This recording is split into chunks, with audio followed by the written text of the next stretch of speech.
almost feel like I want to do the meditation either at the very beginning or the very end, because I just want to stay in this state, this beautiful state.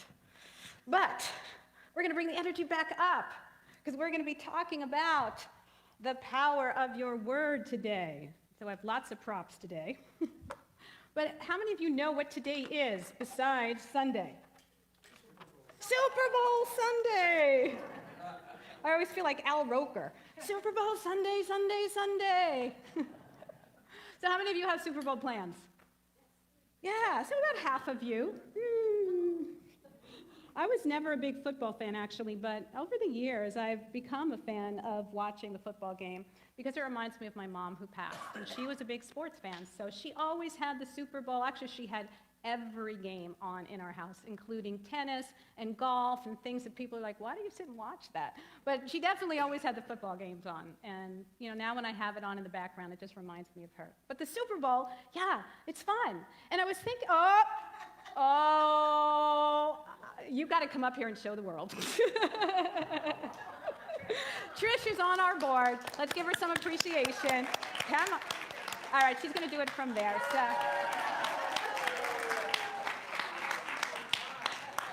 So yes, go Philadelphia Eagles, right, Eagles. See, I was about to say Flyers, so then you know for sure I'm not a football fan, right?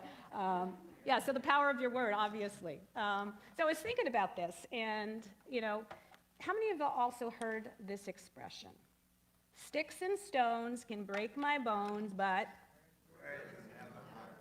words can never harm me. Is that true? No, it is not true.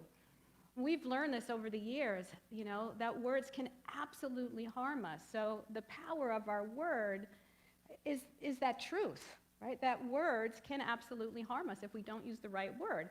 And there's so many different expressions that use the word in it. I was looking this up. I actually have my phone here because I saved a lot of things today about this. Can I have a word with you?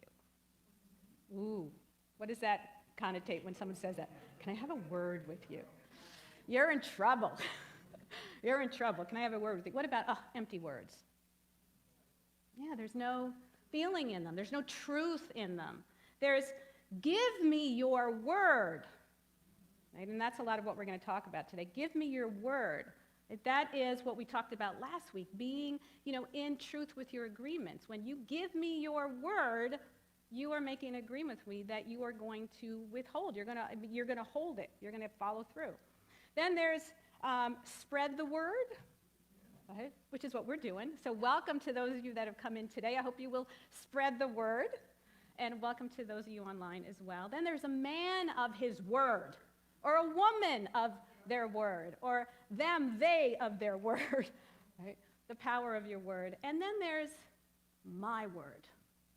My word. And that is what is being impeccable with your word, right? When I give my word. So last week I introduced what we were going to be talking about for the whole month, which is on the 4 agreements. And so we talked last Sunday, if you weren't here, all about what is an agreement and what agreements are. And today we're going to talk about the very first agreement, which is be impeccable with your word. Be impeccable with your word. So Don Miguel Ruiz talks about in the book, when you are impeccable with your word is pure magic. Pure magic. But when you're not, it's dark magic. It's evil. And impeccable means, how many of you know what impeccable means? Yeah, without sin. And what is sin? Sin is just a misuse. Yeah, it's missing the mark. It's a misuse of the law. And the law always operates, right? So whatever we put into it, we get out of it. So if we put, negative things into the law, that's what we're going to get out of it. So when we are not impeccable with our word, we are acting in sin. Now, let's go ahead. I brought some of the different cards from the book, my little card deck last week. So I'm going to read a few throughout our lesson today. So the first one is enjoy heaven on earth. So impeccability of the word can lead you to personal freedom, success, and abundance. You can attain the kingdom of heaven from this one agreement. Be impeccable with your word. So, we need to make sure that we are saying what we mean when we say something. The power of our words is so strong. And, the key here is looking at what impeccability means. So really what we're going to focus on today, the lesson today, is that you are your word, right? You are your word. You become what you say. And, your words have power. We know that. We know the power of our words. And the last thing we'll talk about, and unity principle number 3, and we talk about the 5 principles, is we are co-creating our experience with spirit with our word. Right? And it actually starts here, the power of the mind. It starts in thought. And then, the words express. So think about, we're planting the seeds of thought into our minds and into our hearts, and then they express as words. Now, speaking of words, every year, or I try every year, I will be with integrity, I try every year to have a word that I want to be my focus for the word, for that year. So 2023, my word is moxie. That's my word. And, I was looking up all different words to find just the exact right word that would represent, who I wanted to step into, what I wanted to be, and what I wanted to shed. And I loved moxie because it means someone who's determined, right, who doesn't allow a setback to stop you. And Dr. Herbert talks a lot about going after our goals, and this being, right, the best year ever. And I thought, okay, well, how am I going to manifest all the goals that I set for myself? Well, I have to have moxie, so that's my word this year. Years ago, my word was self-confidence. Right? Believe it or not, I didn't have a whole lot of that. And I also picked sassy. Thank you, Dantastic. What? I got plenty. Well, it's because I focused on it. Right? And there's a difference, too, between being sassy, which has to do with being spirited, versus sass. Right? Don't give me no sass, which is a negative side of that. So again, think about how powerful the meanings of words are and how important it is to choose just the right word to express what you want to express. So, I know what it was. I wanted to look up. So when people ask you how you're doing today, what do we usually say? I'm fine, right? And that kind of has, put in my wrong pin. That doesn't always have the best connotation. Oh, I'm fine. So I looked the word up. Believe it or not, the word fine actually means excellent. It means first class. It means first rate. It means exceptional, outstanding. It means superior quality. It means magnificent. It's like, I am fine. So that is our affirmation. I am divine and I am fine. Okay, everybody? I am divine and I am fine. And I want you to type that into the comments. No matter when you're watching it, type that into the comments.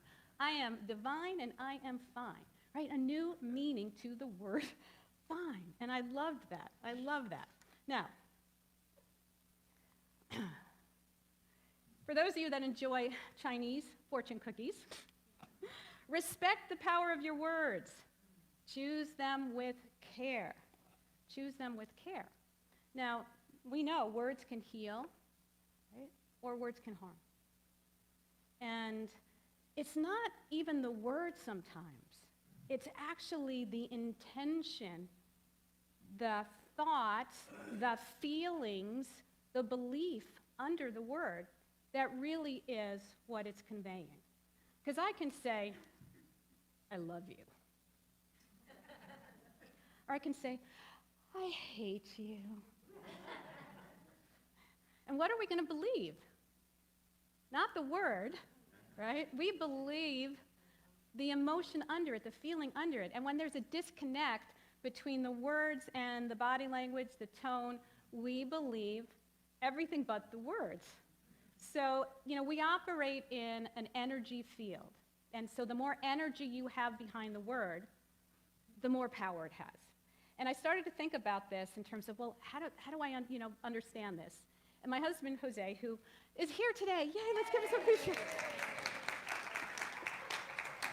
who does honor his agreement, so I apologize for last week. He's been putting up all these lights in our homes. And I've been walking around like, oh, this is great, but wouldn't it be nice if you could like dim it so it would be brighter or, lighter, dimmer? So we have all these new dimmer switches in our house now. And I was thinking about feelings being a dimmer switch for words. So it's like if I want to be fine, it's all the way down here. I could bring it all the way up to, man, I am fine and divine, right, with my dimmer switch. So the more feeling you have under the word, right, the stronger the power of it is. Now, Maya Angelou is quoted in another one of my absolute favorite books on words called Positive Words, Powerful Results. I absolutely love this book. I'm going to be sharing from this next month when we do kindness. But she says, as a matter of fact, I have it right here, so I'll just read it off of that. She said that words go into the body. So they cause us to be well and hopeful and happy and high energy and wondrous and funny and cheerful. Or they can cause us to be depressed. They go into the body and they cause us to be sullen and sour and depressed and finally sick. And finally sick. And that got me thinking about this. So many of you are probably familiar with the extraordinary work of Dr. Emoto. How many of you are not? Just out of curiosity, and it's okay if you're not familiar with him. Okay. So powerful, so powerful. So he has a New York Times bestseller called The Hidden Messages in Water. And what he found was that when water is exposed to loving, benevolent, uplifting, human and compassionate, there's the word compassion, compassionate human interactions, the molecules form this beautiful crystal. So the intention, love and gratitude, right?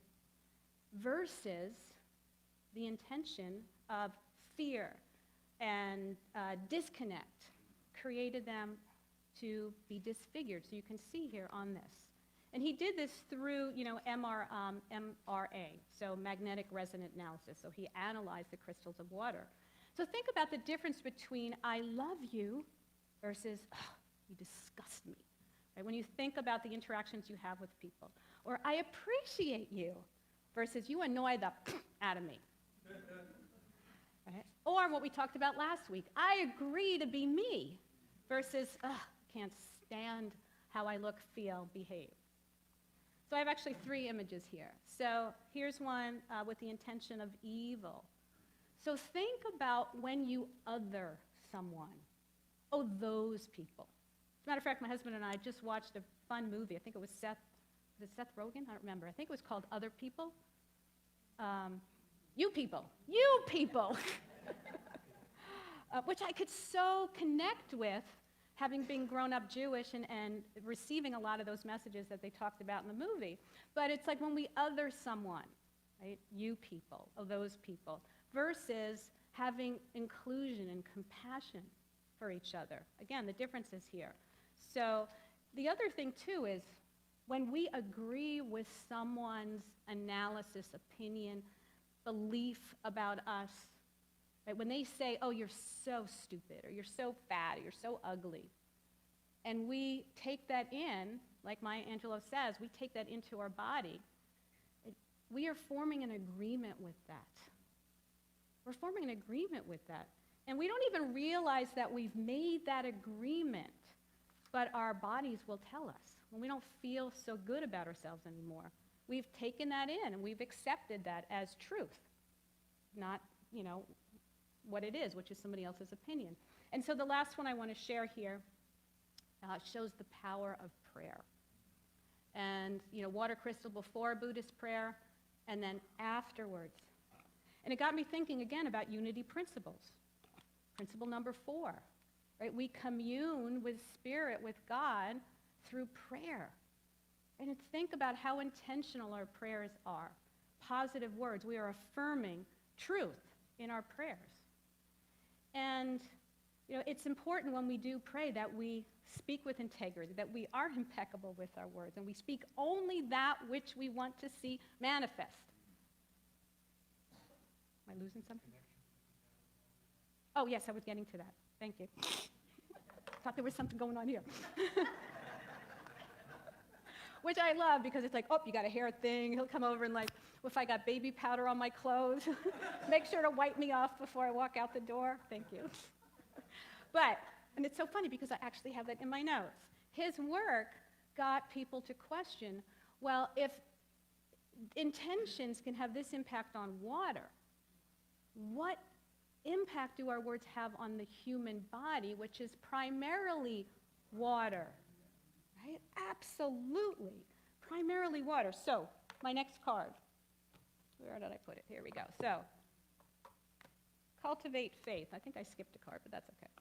So, to have great faith is to have great power because your intent, your will is undivided. When your word isn't dissipated by doubt, the power of your word becomes even stronger. And so, of course, especially in prayer too, you want to negate any doubt, anything. Nope, get rid of that. Right? Just the truth. So we want to recognize what the power of our words are on our bodies. Now, I recognize that when I would wake up in the morning with my alarm, it would go off, right? The usual, right? Time to get up. Or it would announce 7 a.m. alarm, time to get up, or something along those lines. And I realized, well, I'm typing in 7 a.m. alarm, 7:30 alarm, Monday through Friday alarm, and it's announcing that to me. I have the power to choose a different word or expression, and it's going to say that back to me. So I took a screenshot of my phone, and you can come and look at it. These are my alarms. Notice how much trouble I have getting up in the morning.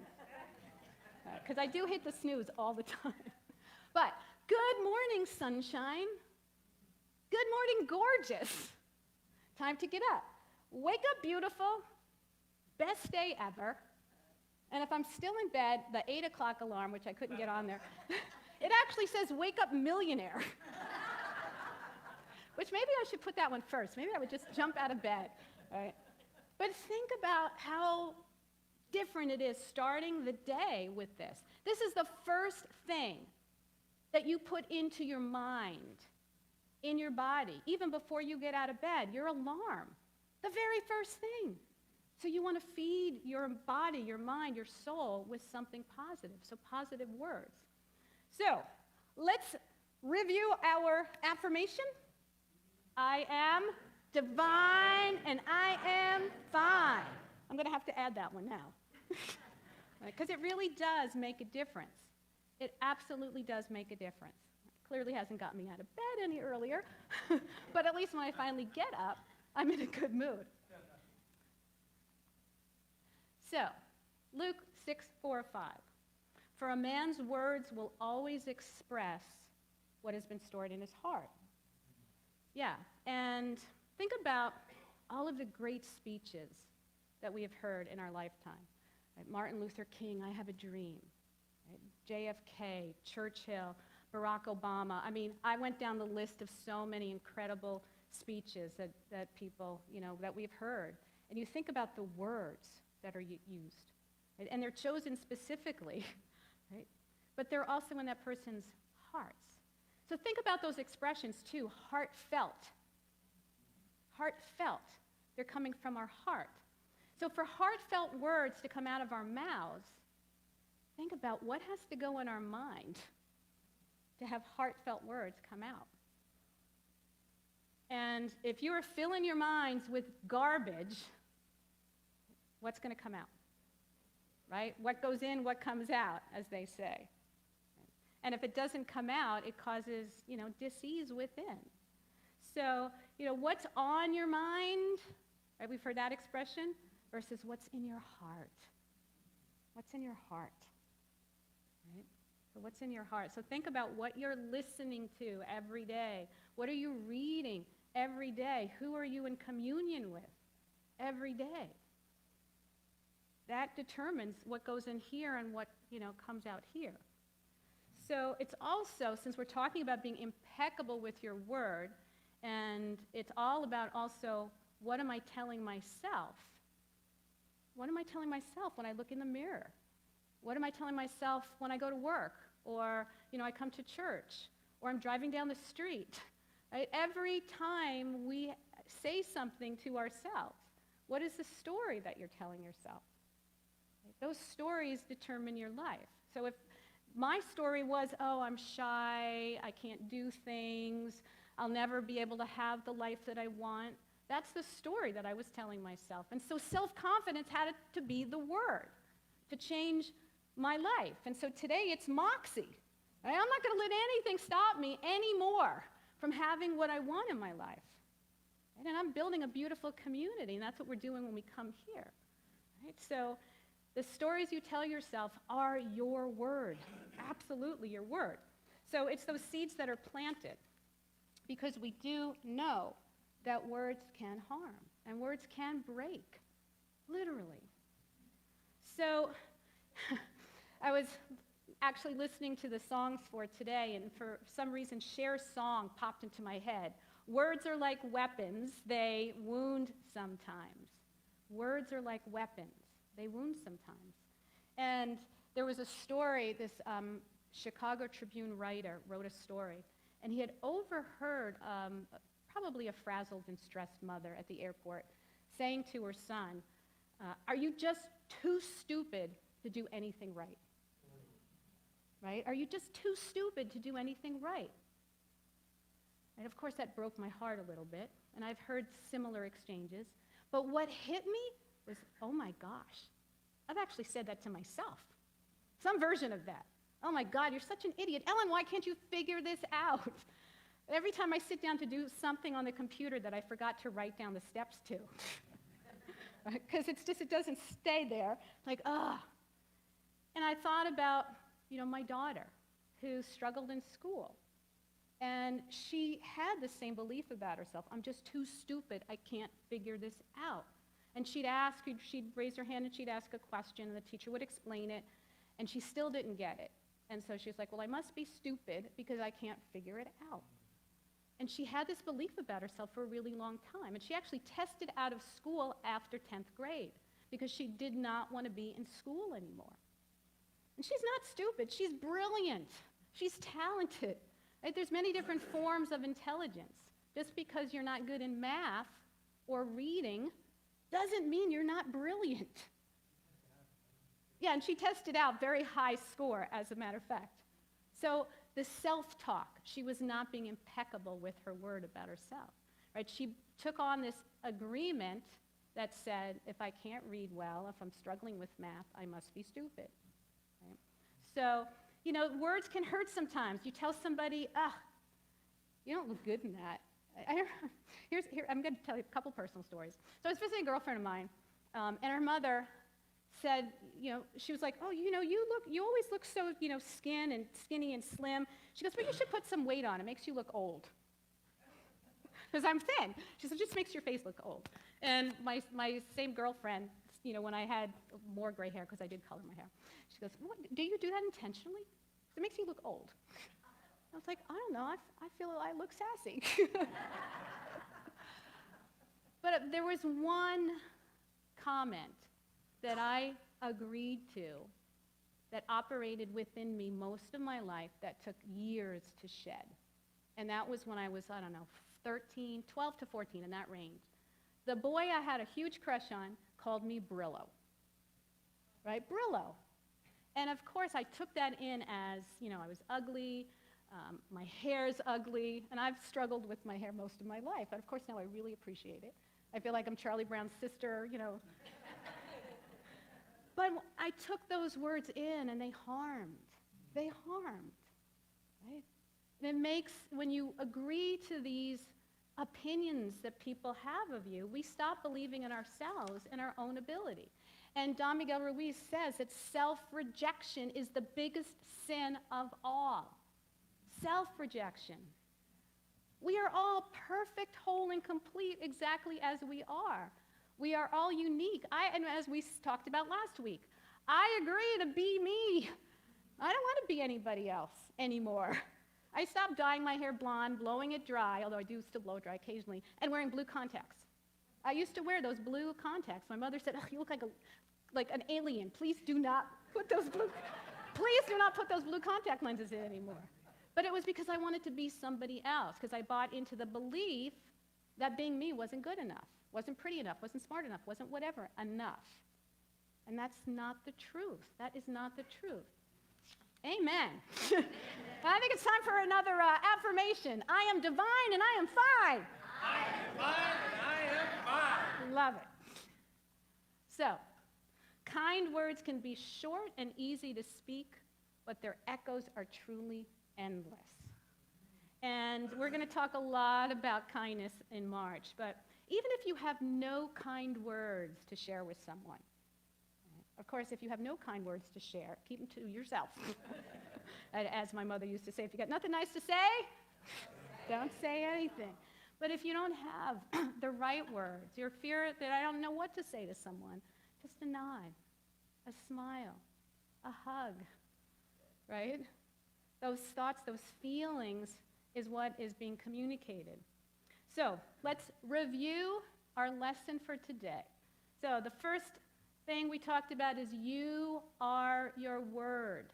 You are your word. And I do encourage everyone to think of a word or a quality maybe that they want to strengthen and bring forward for yourself, right? So you are your word. You are your promises that you make. And when you break promises, as we talked about last week, it hurts your credibility. Right? We want to keep track, T-R-A-C, because when you break your word, you break your trust. It hurts your respect. You're no longer being accountable and you're not credible. Think about that. Now, there are reasons we do break our words. We forget. Oh my God, I forgot I was going to take the trash out. Totally forgot I promised I was going to do that. Right? Or we're just so busy. Or we don't know how to say no to someone. Oh man, I don't know. I can't say no. I can't tell them I can't do that. I don't want to hurt their feelings. So like, yes. And then we don't follow through. And then we feel bad. Double bad. Right? Because we broke our agreement with someone. Now, another thing that's really important with being your word, and I know I'm going over here, is write it down. Write down your promises, write down your agreements, write down your goals. That's how we follow through and read them every day so you don't forget what you promised to do for yourself or for other people. And of course, apologize when you break your word. So the second agreement that we talked about is how important it is that your words have power. Your words have power. And I think I have one more that I was going to read here. Speak with integrity. And so, say only what you mean. Avoid using the word to speak against yourself or to gossip about others. Use the power of your word in the direction of truth and love. Yes, absolutely. And then lastly, our third lesson is all about that we co-create our word with spirit, spiritual principle number 3. So, in closing here, before we get to that affirmation, right, remember to be accountable to yourself. To be impeccable with your word means to treat yourself with compassion. To be accountable to yourself. To do what you say you're going to do. Be honest. And if you can't follow through, let somebody know. So let's say this one together. I am impeccable with my word, and I honor my agreements. And of course, we want to finish with I am divine and I am fine. So everybody, I am divine and I am fine. All right.